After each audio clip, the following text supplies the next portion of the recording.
안녕하세요. 오늘도 사연살롱을 찾아주셔서 감사합니다. 올해로 결혼 4년차에 접어든 한 아이의 엄마이자 30대 여성입니다. 여러분들도 혹시 시골에 산다는 것에 편견을 갖고 계신가요?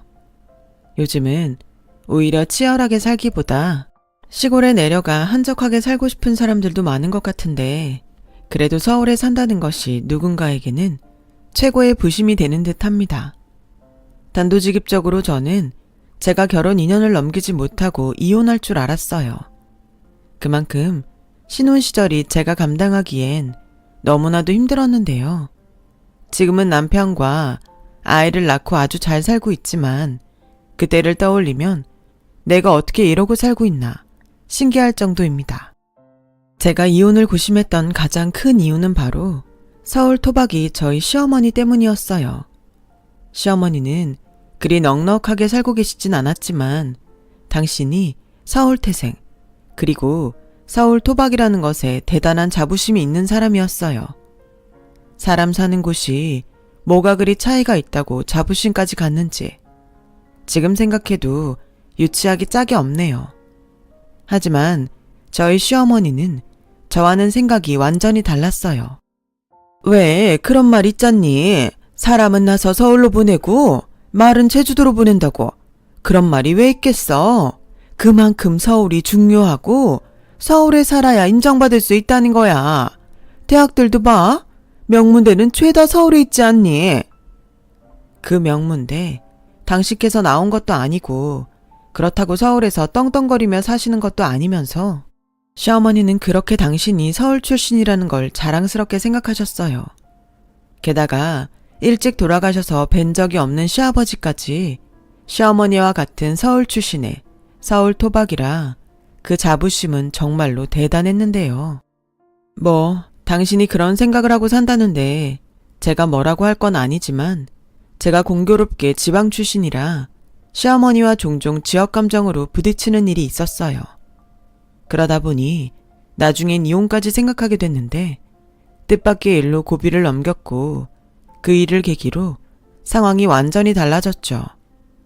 저와 남편은 대학 시절 첫사랑으로 만났어요. 과는 달랐지만 같은 동아리의 유일한 1학년이었고 그렇다 보니 자연스레 친구에서 연인이 되었는데요. 말이 연인이지 아직 사랑이 뭔지 연애가 뭔지 모르는 순진했던 시절이었어요.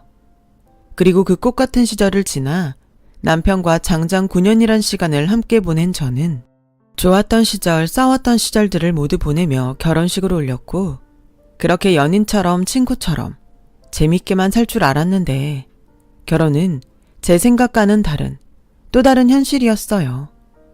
누구나 결혼을 행복하기 위해서 하잖아요.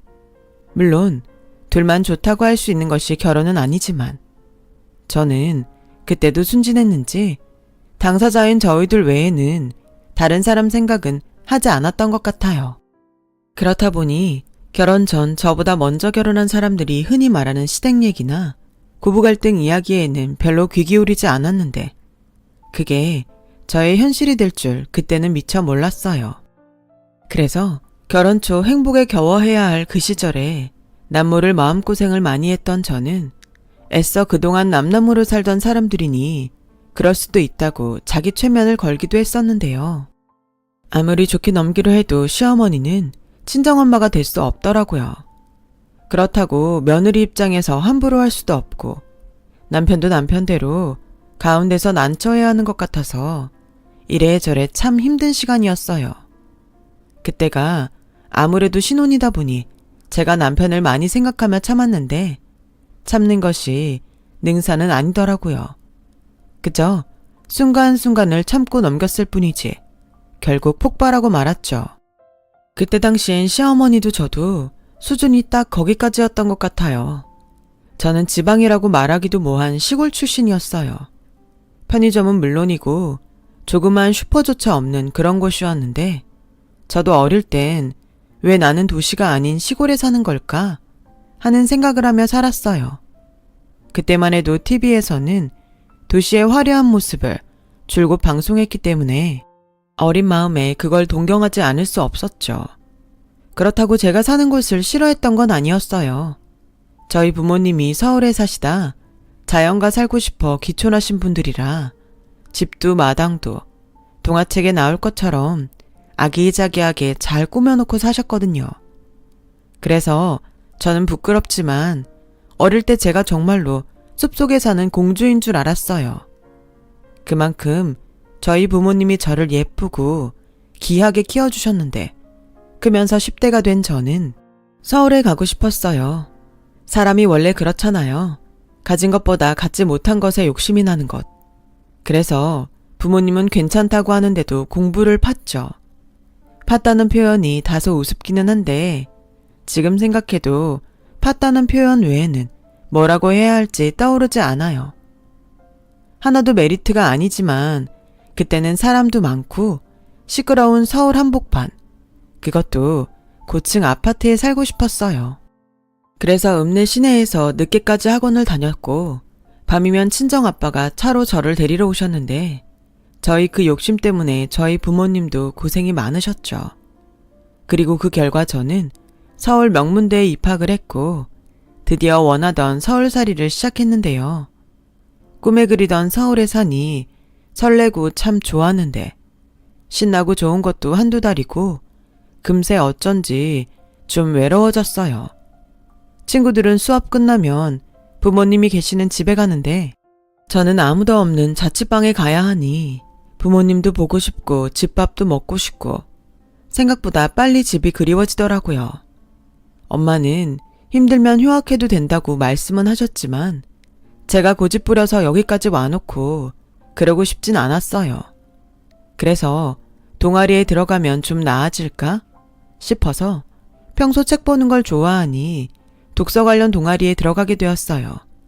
그곳에서 지금의 남편을 만나게 된 거예요. 남편은 앞서 얘기했듯 서울 토박이 부모님 밑에서 태어났고 부모님 모두 서울 출신이라 친척들도 모두 서울에 살다 보니 휴가 때 여행 가는 것을 빼면 서울 밖에 나갈 일이 없는 그런 집 사람이었는데 그렇다 보니 남편은 오히려 거꾸로 지방 출신인 제가 좀 신기했던 모양이었어요. 거기도 학원 같은 거 있어? 그리고 백화점이나 마트 그런 데보다는 시장을 이용하나? 지방에도 백화점이랑 마트, 학원 다 있거든? 사람 사는 데가 다 똑같지. 그래? 아니, 우리 엄마는 지방이라고 하면 아무것도 없는 줄 아셔서. 나도 그런 줄 알았지. 그럼 너희 집도 아파트야? 아니, 주택. 역시 지방은 아무래도 아파트보다는 그런 주택이 많지? 아, 나는 주택이 더 좋다고 생각해. 난 한 번도 마당 있는 집에서 못 살아봤거든.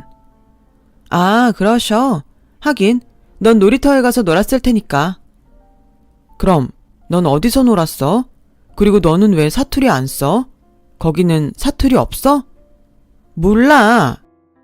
저는 호기심 어린 눈으로 코치코치 물어보는 남편이 짜증나고 싫었어요. 가뜩이나 지방 출신이라 스스로 컴플렉스가 있었는데 남편이 자꾸 그걸 아무렇지 않게 건드리는 게 싫었죠. 하지만 같은 동아리다 보니 우리 둘은 꽤 자주 만났고 별로 상대하고 싶지 않았는데 남편은 제 마음도 모른 채 해맑게 다가왔어요. 그리고 언제인가 이런 말을 했는데 그때부터 제 마음이 변하기 시작했죠. 지훈아, 그럼 넌 서울에서 혼자 지내는 거지? 부모님이 걱정이 많겠다. 너도 외로울 것 같고. 뭐 그럴 때도 있지. 근데 괜찮아. 그래도 넌 여자잖아. 그러지 말고 무슨 일 있으면 나한테 연락해. 내가 너만 괜찮다고 하면 여기선 네 보호자가 돼줄게. 보호자라니. 저는 어이가 없어서 웃었어요. 그런데 남편은 순진하게 제가 좋아서 웃은 줄 알았더라고요. 그리고는 동아리방에 올 때마다 반찬이며 생필품을 가져왔는데 그게 나중엔 귀엽기까지 했어요. 대학이라는 곳이 다양한 곳에서 사람들이 모이지만 대학이 서울에 있다 보니 서울 친구들 중엔 은근 지방 출신 친구들을 무시하는 애들도 있었고 저는 지방이라고 해도 도시가 아니다 보니 완전 농사짓고 힘들게 살다 개천에서 용나서 서울에 온 줄 착각한 아이들도 있었는데 남편은 그런 것과는 결이 다른 그런 사람이었어요. 무시가 아닌 무언가 도움이 되고 싶어하는 순수하고 따뜻한 마음씨를 갖고 있었죠. 그래서 저는 남편에게 마음의 문을 열었어요. 그렇게 우리 둘은 과도 다르면서 절친이 되었고 남편이 군입대를 앞두고서야 서로 우정이 아닌 이성으로 좋아하고 있었음을 깨달아 연인이 되었어요. 이제 막 사귀기 시작한 연인인데 서로 떨어져 있어야 하니 마음이 어찌나 애틋해지는지요. 서울이 좋다고 올라와 놓고 저는 주말이면 남자친구 면회하러 그 외진 시골을 고속버스를 타고 다녔고 편지도 얼마나 많이 썼는지 지금도 기분이 우울하면 가끔 꺼내서 그 편지들을 읽어보곤 해요. 엄청 유치해서 재밌거든요. 그렇게 남편과 연애를 이어가며 저는 남편보다 2년 빨리 대학 졸업을 했고 내노우라는 대기업에 다니게 되면서 점차 시골 출신 컴플렉스에서 벗어났는데요. 남편과 결혼을 약속하면서 제 인생 최고의 복병 같은 시어머니를 만나게 되었어요. 앞서 말했듯 저희 시어머니는 서울 부심이 대단하셔서 대놓고 저희 친정이 시골이라며 무시하셨는데 지금도 똑똑히 기억나는 첫마디가 있어요. 어머나 세상에, 내가 시골 출신 며느리를 보게 될 줄은 정말 꿈에도 몰랐지 않니? 네가 우리 집안 시골 출신 1호야. 저게 좋다는 건지 싫다는 건지 시어머니는 그때는 몰랐지만 잘 살지도 못하면서 무조건 따지지도 않고 시골에 살면 서울 사는 사람들보다 못 산다고 생각했고 저를 아주 시골에서 여기까지 오느라 그야말로 개고생한 줄 아셨는데요. 엄마, 무슨 말이 그래? 시골 출신이라니. 왜? 맞잖아. 시골에서 태어나서 살다가 왔다며. 엄마가 뭐 없는 소리 했니? 그나저나 너도 참 대단하다. 그 깡촌에서 얼마나 공부를 잘했길래 서울로 대학을 나와? 게다가 대기업 취직도 하고 이젠 서울 남자랑 결혼까지 하니? 예, 너도 이만하면 성공했다. 저는 솔직히 표정 관리를 잘 하지 못하는 편이에요. 그래서 얼굴에 불쾌한 감정이 그대로 나타났을 텐데 시어머니는 그런 건 신경 쓰지 않는 듯 했죠. 그러면서 그럼 상견례는 니네 부모님 서울 구경이라도 하게 올라오시라 해라. 내가 강남에 있는 좋은 한정식 집으로 예약할게. 마침 가격은 좀 나가도 좋은 곳을 내가 알거든. 이참에 거기서 드시지 못한 것도 좀 드시고 서울 구경도 시켜드려라. 저희 부모님 서울에서 사셨던 분들이라 구경까지 하실 필요는 없으세요. 어머, 그러니? 아니, 왜 이 좋은 서울에 사시다 그런 곳으로 가셨다니? 하긴 원래 집집마다 사연 없는 집이 없지.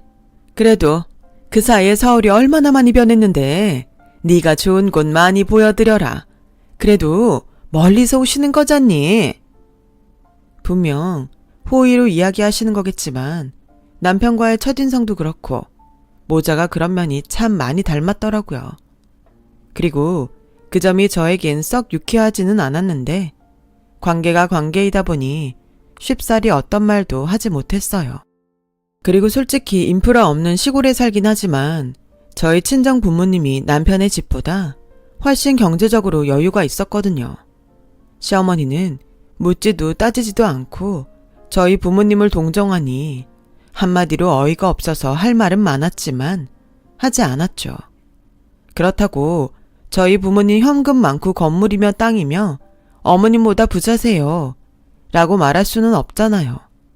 그리고 솔직히 그게 자랑이라고 생각하며 살지도 않아서 별로 떠들고 싶지도 않았는데 지금 생각하면 차라리 처음부터 똑같이 할 걸 그랬나 후회되기도 해요. 그리고 한 달 뒤 전에 시어머니가 말씀하신 장소에서 저희는 상견례를 했고 부모님을 오랜만에 만나니 어린 아이가 된 제가 시어머니가 전에 그런 말을 해서 속상했다고 하소연을 하자 저희 엄마가 오히려 웃으시며 이렇게 말씀하셨어요. 듣기 나름이지. 안사도는 엄마 아빠 대접하고 싶어서 한 소리 같은데 너 벌써부터 네가 꼬아서 듣고 기분 나쁘면 안 돼. 이래서 어떻게 결혼 생활을 하려고? 그래, 네 엄마 말이 맞다. 아기가 있으면 모를까. 그저 좋은 마음에 먼저 베풀려 그러는 거니 민망하게 하지 말고 그냥 네네 해. 저희 부모님은 원래가 저러신 분들이세요. 제 이야기를 듣고 기분 나빠하시기보다 이유가 어쨌든 호의를 베풀고 싶었던 시어머니가 민망하고 창피할까 그걸 걱정하시는 그런 분들이셨죠. 그래서 상견례장에 나가서도 두 분이 혼자 나온 시어머니를 배려하느라 신경을 많이 쓰셨어요. 그리고 결혼 준비에서도 어지간해서는 시어머니가 하자는 대로 거의 대부분을 맞추려 하셨는데 저희 부모님의 배려가 훗날 저희 시어머니의 기세를 등등하게 하는데 일조했음을 그때는 알지 못했어요. 그리고 신혼여행을 다녀오고 얼마 지나지 않아서 저희 회사에서 창립 기념일이라며 과일 한 박스를 나눠줬고 아무리 봐도 양이 많길래 시어머니에게 반을 덜어드리려고 시댁에 잠깐 들렀을 때가 있었는데요. 그때 친구분하고 통화를 하시는지 그 쩌렁쩌렁한 목소리가 현관문 밖에까지 들렸어요. 그래, 제주도는 살만해? 에이, 나는 서울에서만 살아서 서울 밖에는 못 살아. 그나저나 우리 아들 결혼식 때문에 네가 비행기 타고 왕복하느라 고생했다. 뭐? 결혼식장? 에이, 뭐가 그리 대단하다고. 서울에서는 보통 그 정도는 하잖아. 요즘 강남 아닌 다른 곳에서 하면 부끄러워서 청첩장이나 돌리겠어? 그래도 사돈네가 시골 분들이라 우리한테 맞추느라 고생 좀 하셨지. 그래도 딸 자식 기 안 죽이려고 싫다는 소리 한마디를 못하더라. 무슨 사연이 있는지 모르겠지만 서울 살다 망해서 시골로 간 것 같아. 에이, 뭘 그런 걸 물어. 그냥 딱 보면 아는 거지. 그리고 막말로 돈 있는 사람이 뭐가 하셔서 깡촌으로 가나. 아무튼 처가가 좀 흠이긴 한데 며느리는 능력 있어. 그 깡촌에서 길을 쓰고 여기까지 올라온 거 봐. 생활력은 있겠지. 그래, 언제 시간 내서 한 번 더 와. 내가 강남에 맛있는 고깃집 하나 알거든. 우리 거기서 밥 먹자. 그럼 강남 바닥에 내가 모르는 데가 어딨니? 누가 들으면 저희 시어머니가 강남에 사는 줄 알 거예요. 하지만 저희 시어머니는 서울에서 그나마 집값이 저렴하다는 경기도와 서울의 경계 지역에, 그것도 전세로 오래된 20평대 아파트에 살고 계신데 직장이 강남이라는 이유로 눈이 하늘 높은 줄 모르셨어요. 저도 결혼 전까지는 잘 몰랐는데 시집와서 시어머니를 몇 번 뵈니 단번에 어떤 사람인지 알겠더라고요. 그리고 부자가 되려면 부자와 친해져야 한다는 지론을 갖고 계셨는데, 그래서 늘 저희 시어머니는 감당하지 못할 치장을 하고 또 그걸 유지하느라 겨우 생활을 이어가셨어요. 나중에 얼떨결에 알게 됐는데 결혼 준비도 사실은 대출을 받으셨더라고요. 그렇게 하실 바엔 그냥 저희한테 맡기시지. 그 사실을 알고 저 역시 마음이 좋지 않았어요. 그래놓고 누구 보고 수주 맞추느라 힘들었다고 하는지. 저는 과일을 문 앞에 두고 그냥 갈까 하다가 일부러 시어머니의 통화가 끝날 때까지 기다렸고, 통화가 끝났을 때쯤 초인종을 눌렀는데요. 어머, 너 연락도 없이 웬일이니? 회사에서 과일을 줬는데 너무 많아서요. 잠깐 드리고만 가려고 했어요. 그런데 무슨 통화를 그렇게 길게 하세요? 제가 밖에서 한참을 기다렸어요. 뭐? 내가 통화하는 걸 기다렸어? 그게 거기까지 들리던? 네, 오래된 아파트라 그런지 방음이 하나도 안 되나 봐요. 그랬구나. 너 들어올래? 아니요, 이것만 드리고 갈게요. 저도 집에 가서 할 일이 좀 있어서요. 그리고 어머니, 이 말은 제가 미리 드리는 게 맞는 것 같아서 말씀드리는데요. 저희 집 그렇게 생각하시는 것처럼 어렵지 않아요. 그러니까 앞으로 그런 배려는 안 해주셔도 될 것 같아요. 저는 어머님도 무리하시지 않으셔도 돼요. 라는 말을 하고 싶었지만 그 말은 차마 하지 못했어요.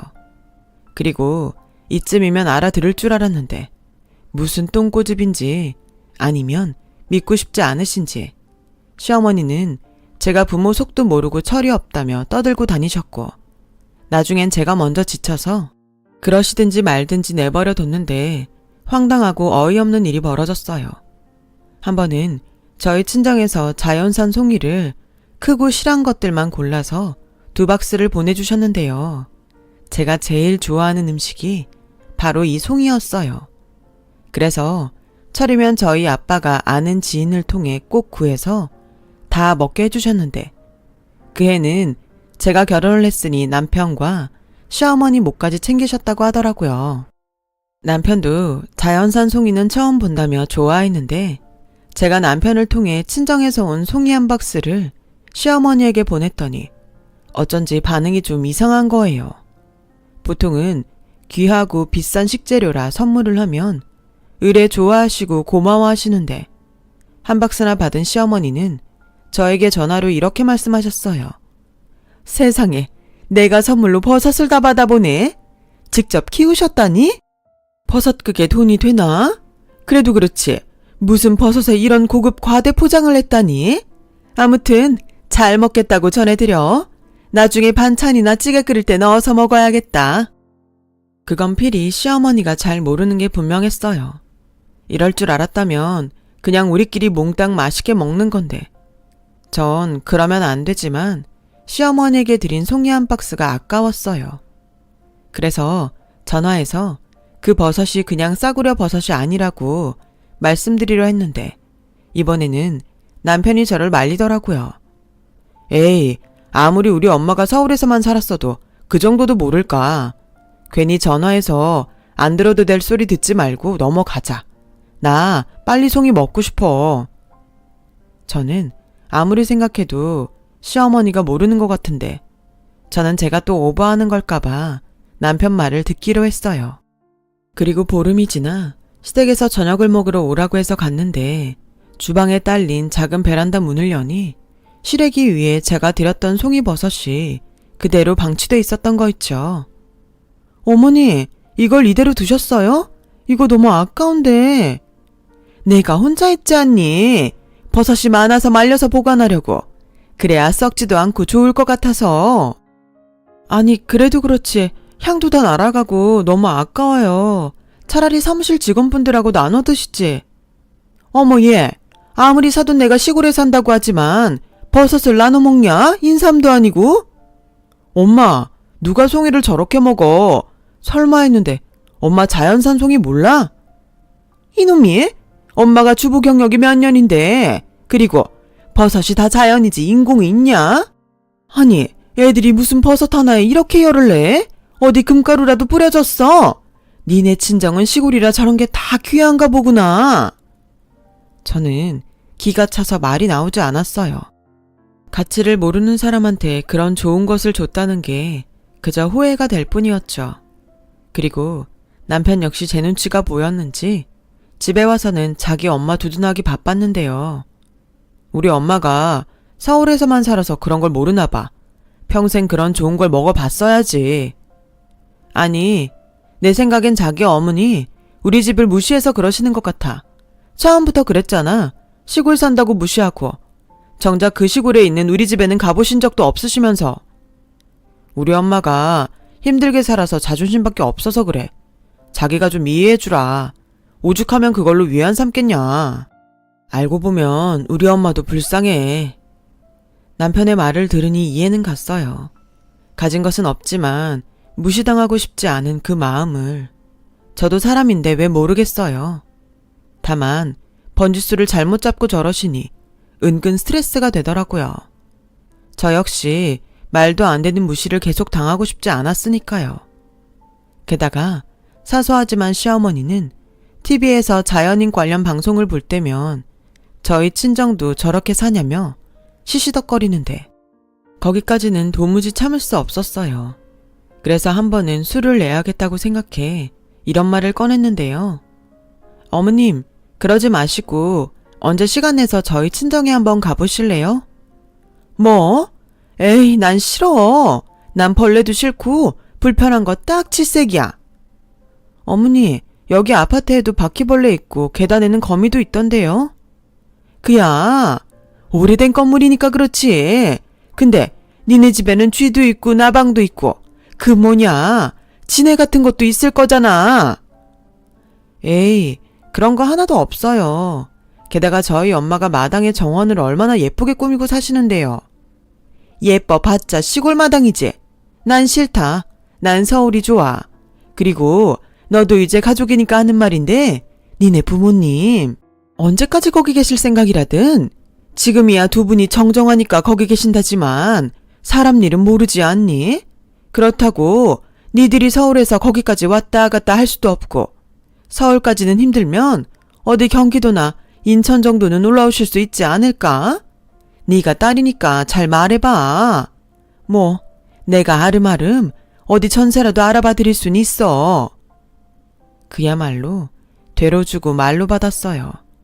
그래서 그 후로는 꼭 만나야 하는 거 아니면 시어머니를 보지 말자고 생각했고 제가 시댁에 어지간해서는 가지 않으려 하자 시어머니는 벌써부터 며느리가 시댁에 오지 않으려 한다며 친정 부모가 그렇게 가르쳤냐고 따지는데 제가 왜 이런 취급을 받고 살아야 하나 결혼에 회의감이 들었어요.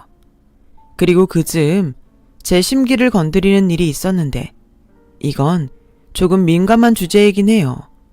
저희가 결혼할 당시 용산에 신혼집을 구입했거든요. 저는 솔직히 서울 집값이 너무 높아 시작부터 집을 사고 싶지 않았는데 시어머니가 집값은 계속 오르니 미리 사지 않으면 너무 올라서 더 힘들어진다고 집을 꼭 사라고 하셨어요. 그 당시 제가 연봉이 남편보다 더 높고 직장도 대기업이라 대출을 받으려면 아무래도 제가 받는 것이 유리했고 남편 역시 어디서 들었는데 집을 사려면 빨리 사는 것이 맞다고 해서 집을 사게 되었는데 시어머니는 그게 제 명의인 것이 영 마음에 들지 않는 눈치였어요. 내가 알아보니까 너희 그 집 많이 올랐다더라. 이럴 줄 알았으면 그냥 금리 조금 높아도 우리 아들 이름으로 사라고 하는 건데. 어머니, 제 이름이라서 아까우세요? 아니 뭐 사람 이름 모르는 거니까. 그리고 나도 이쪽 일을 하지만 우리나라에서 재산 늘리려면 부동산만한 게 없지. 너 내 덕인 줄 알아? 그리고 원래 재산은 가장 이름으로 하잖아. 너 나중에 애 낳고 회사 그만두게 생겼으면 그때는 내 아들 앞으로 돌려라. 저는 제가 듣고도 귀를 의심했어요. 어떻게 저런 말을 아무렇지 않게 할 수 있을까? 그래서 그나마 조금 잘 지내보려는 마음이 사그라들었고 그때도 남편은 자신의 어머니가 혼자 생활하시다 보니 그런 생각을 하시게 된 것 같다며 저에게 이해를 구하는데 그 순간은 정말이지 제 편이 없는 것 같았어요. 그래서 혼자 고심한 끝에 이혼을 생각하고 있었는데 뜻밖의 친정 부모님에게 전화가 걸려왔어요. 그리고 지방에 갖고 있던 땅과 건물이 도로 개발과 재편성 때문에 보상을 받고 팔게 되었고 저희 엄마는 그 돈으로 서울에 건물을 하나 구입하고 싶으시다며 시어머니에게 도움을 요청하셨어요. 엄마, 우리 그냥 어머니 말고 다른 사람한테 알아봐 달라고 하자. 왜? 너 무슨 일이 있어? 아니, 맨날 우리 무시하는데 엮이고 싶지 않아서. 수수료를 깎아주지도 않을 거고. 뭘 그런 것까지 기대하니? 그래도 건물이 한두 푼이 아닌데 수수료 생각하면 그래도 가족 돈 벌게 해주는 게 낫지. 엄마는 우리 시어머니를 가족이라고 생각해?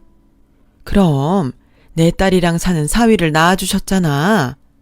치, 근데 우리 시어머니는 나나 우리 식구 가족이라고 생각 안 해.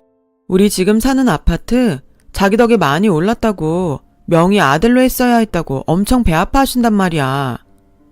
가만 보면 네 시어머니는 내가 본 사람 중에 겉과 속이 가장 똑같은 사람이야. 근데 지훈아, 그거 아니? 겉과 속이 다른 사람보다는 그래도 네 시어머니 같은 사람이 더 나아. 몰라. 엄마는 안 당해봐서 그래. 그래도 나중에 알면 너 가운데서 난처해. 그리고 엄마가 명품 옷 입고 가는 것보다 건물을 사는 게 그게 더 네 시어머니한테는 확실하지 않겠니? 생각해보니 엄마 말이 맞았어요. 이참에 한 방에 시어머니의 길을 팍 꺾어놓을 기회였는데 저는 제 기분에 취해서 그런 기회를 놓칠 뻔했던 거죠. 그래서 다음날 반차를 내고 저는 시어머니가 근무하시는 강남의 사무실을 찾았어요.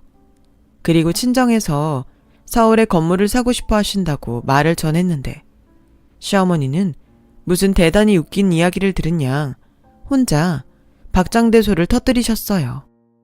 뭐라고? 서울에 건물을? 니네 친정부모님이 로또 맞으셨니? 그래도 언감생심 서울에 건물을 하시겠다고? 네, 로또는 아닌데 이번에 가지고 있던 땅이랑 건물을 보상받고 파셨거든요. 가급적 강남 쪽 목 좋은 곳이었으면 좋겠다는데 부탁 좀 드려도 될까요? 예, 강남의 건물이 시세가 얼만지는 알고 그런 소리를 하니? 니네 부모님이 시골에 계시니 시세를 몰라 그런다지만 너까지 그러면 어떡해? 강남은 말이다.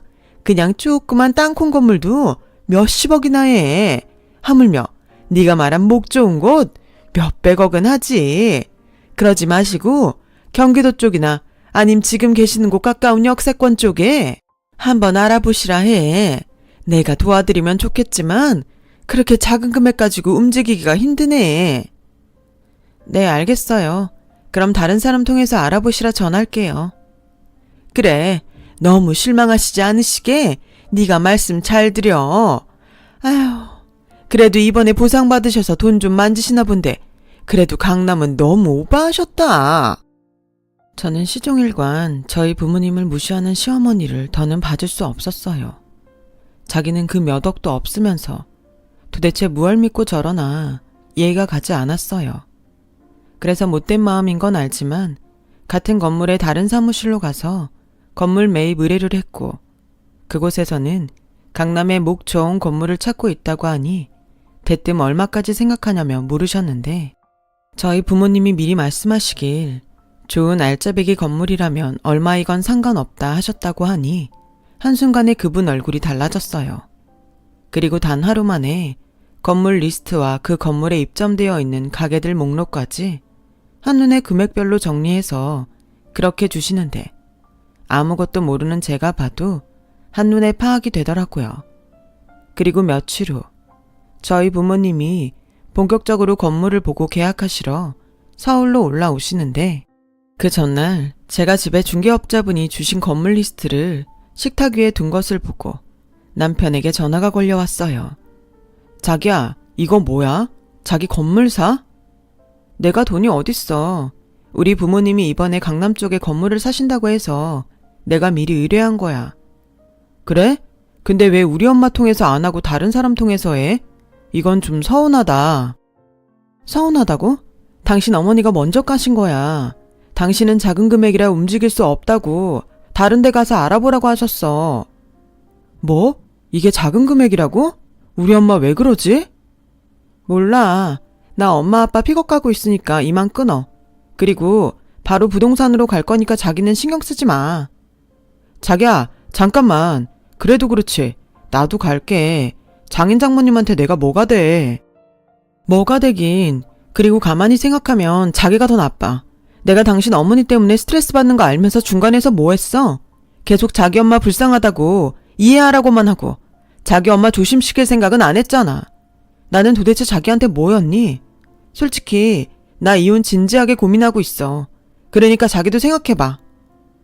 언젠가는 이런 이야기를 남편과 해야지 생각하고 있었어요. 하지만 이렇게 예상하지 못한 타이밍에 할 줄은 몰랐는데 기분이 이상하더라고요. 아직 합의한 건 아니지만 이혼이라는 말을 입 밖에 꺼낸 순간부터 마음이 무거웠어요. 하지만 최대한 친정 부모님 앞에서는 표내고 싶지 않았기에 아무 일도 없는 듯 친정 부모님이 계신 고속버스 터미널로 갔고 두 분을 모시고 부동산에 도착하니 남편에게 연락을 받았는지 시어머니께서 건물 1층에 미리 나와 있었어요. 어머, 사돈, 그동안 잘 지내셨어요? 이렇게 오시는 줄도 모르고. 어머님이 어떻게 여기에 나와 계세요? 은우한테 연락받았다. 너는 왜 일을 이렇게 크게 만드니? 이 시엄마한테 미리 말했어야지. 무슨 말이요? 저희 부모님 건물 사신다는 말이요? 그 말은 이미 했는데. 아니, 니네 집에 그렇게 돈이 많다는 얘기는 안 했잖아. 난 그냥 몇 억 생기셔서 건물 타령하시는 줄 알았지. 그러게, 물어보시지도 않으셨잖아요. 당연히 저희 집은 돈이 없을 거라고 생각하시고 오버하는 거라고 하시더니. 어머, 얘, 내가 또 언제 그렇게 말했다고. 사돈, 제가 이 근방 건물 매물은 싹 다 알아보고 있어요. 여기서 이러지 마시고 저랑 오늘 건물들 보시죠. 아, 근데 어쩌죠? 저희 애가 이미 다른 분하고 약속을 잡았다는 것 같은데. 괜찮습니다. 이 바닥이 원래 뺏고 뺏기는 곳이에요. 게다가 저희가 이렇게 사돈지간인 줄 알면 지네들이 어쩌겠어요. 아니, 그래도 여보, 어쩌죠? 저기 사돈, 저희도 그래서 처음에 사돈한테 부탁을 드리려 했던 건데 이야기가 어쨌든 이건 도덕적으로 좀 아닌 듯 싶습니다. 저희가 다음에 또 이런 계획이 있으면 그때는 꼭 사돈에게 의뢰할 테니 이번에는 예정된 분이랑 거래를 해야 할 것 같아요. 저희가 사실 미리 다 브리핑을 받았고 오늘 실물 보고 계약을 진행할 생각이라서 이제 와서 다른 말을 하기에는 어려울 것 같습니다.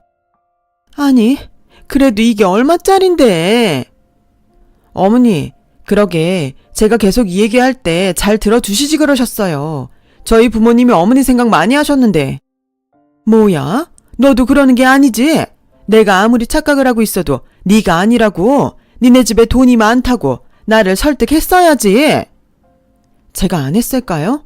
어머님이 믿고 싶지 않으셨으면서. 그리고 그 송이버섯도 한 송이에 얼만데.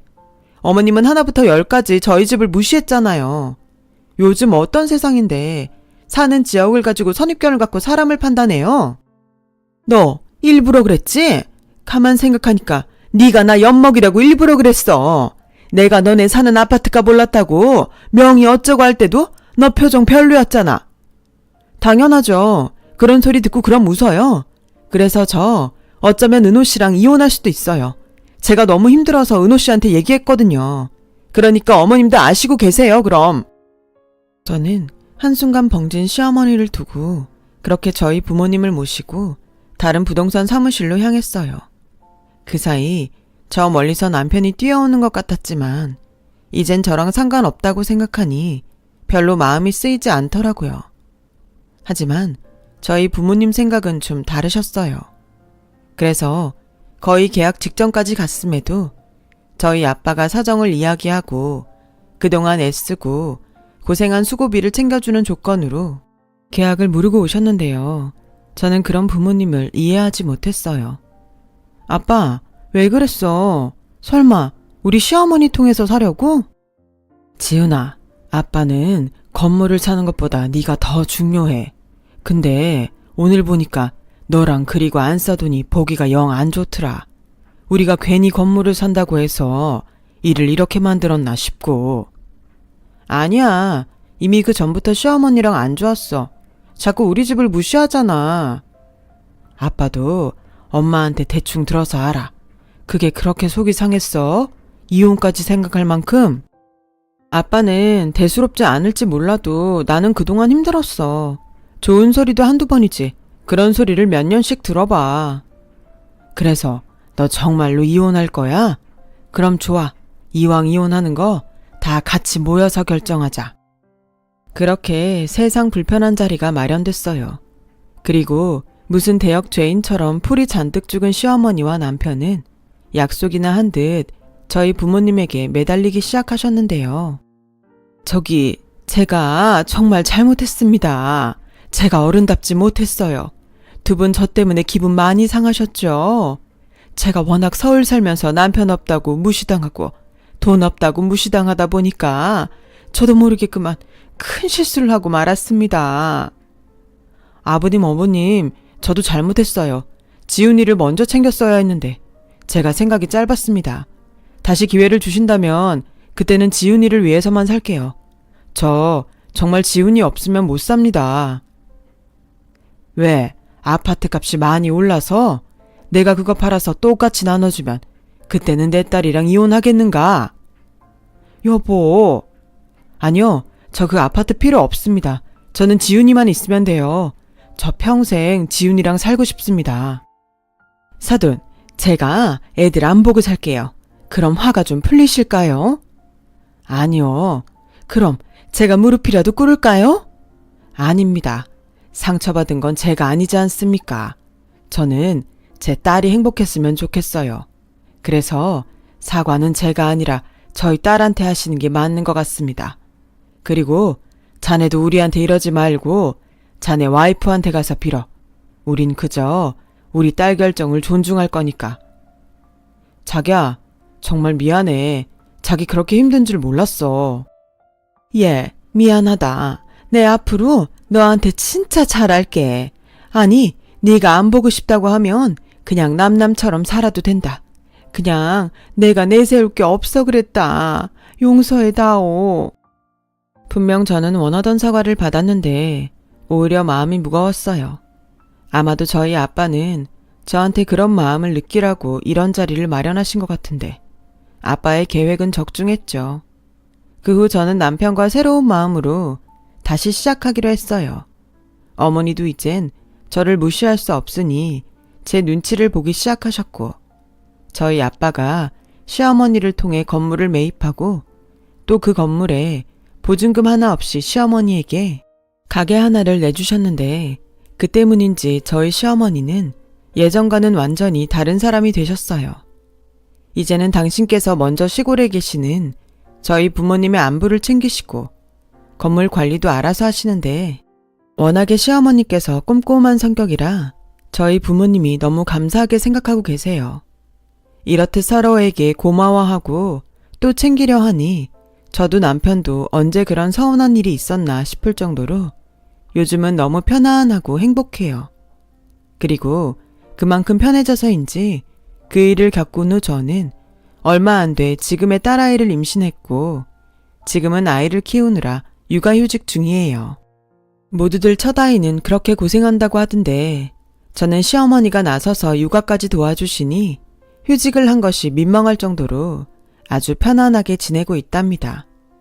그래서 요즘은 남편보다 시어머니에게 더 큰 고마움을 느끼고 살아요. 그리고 고마움만큼 이 마음과 행복이 오래갔으면 좋겠다고 바라게 되는데요. 그러려면 아무래도 제가 더 성숙한 사람이 돼야 할 것 같아요. 부디 저희가 큰 다툼 없이 지금처럼 잘 지낼 수 있기를 바라보며 제 사연을 마치겠습니다. 긴 저의 이야기 들어주셔서 대단히 고맙습니다. 항상 건강하시고 행복하세요. 여러분, 사연 댓글에 응원과 현명한 조언 부탁드려요. 좋아요와 구독은 저에게 큰 힘이 됩니다. 오늘도 좋은 일 가득하세요.